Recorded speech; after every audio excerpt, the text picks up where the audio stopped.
It is a rainy evening before a rainy day, and I just happen to be off work tomorrow. So tonight I am going to get ready to have a sourdough bread baking day tomorrow.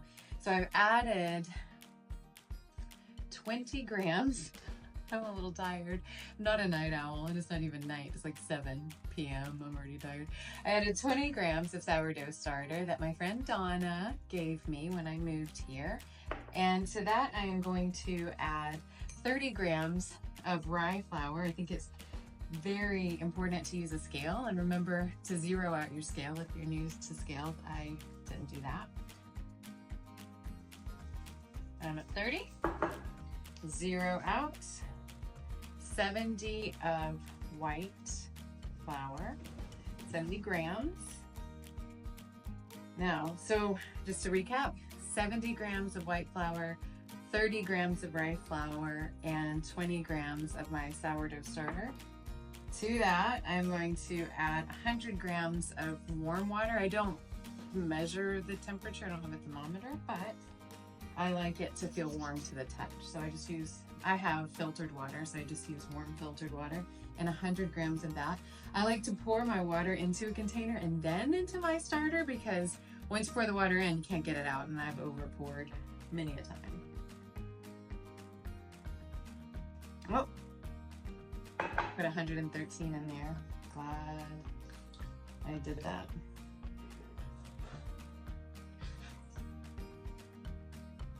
Voila, 100.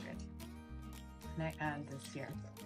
Add that to my Donna sourdough starter. Now I'm going to stir it with the sourdough gift kit that I got from my other best friend, Angie. Bought me this wide-mouthed jar, and this little red spatula came in it. Got lots of stuff in that goodies.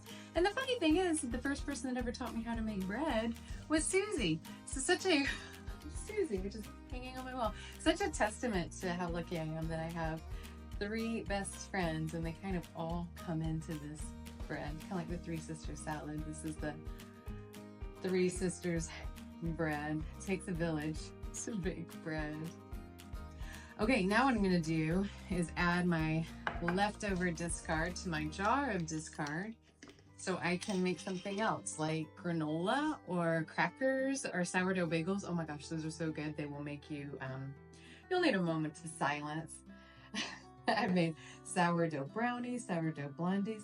My favorite with sourdough discard though tends to be more savory things like the crackers. Oh my gosh. And the bagels. All right. Well, that's all there is to that. My sourdough starter is well fed. Get it into a warm spot, let it sleep overnight.